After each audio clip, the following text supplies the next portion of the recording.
destinate exclusiv fumatului trebuie să corespundă anumitor condiții obligatorii, printre care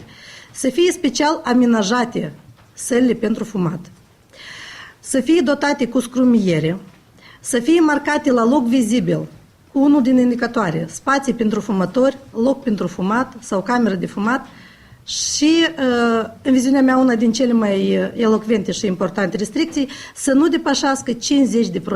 din suprafața totală a localului. Noi calificăm această încălcare din partea agenților economici ca concurență neloială. Pentru că înțelegeți că între un agent economic care respectă legea și trebuie să investească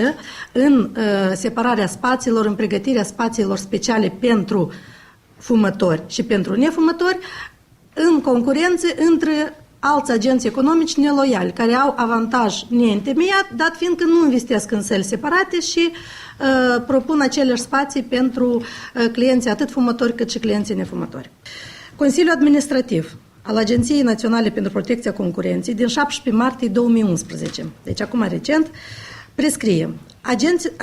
agenților de publicitate să întreprindă acțiuni de încetare a încălcării prevederilor articolului 8 al legii cu privire la publicitate, asigurând plasarea publicității băuturilor alcoolice doar în editoriale și programe audiovizuale destinate populației adulte.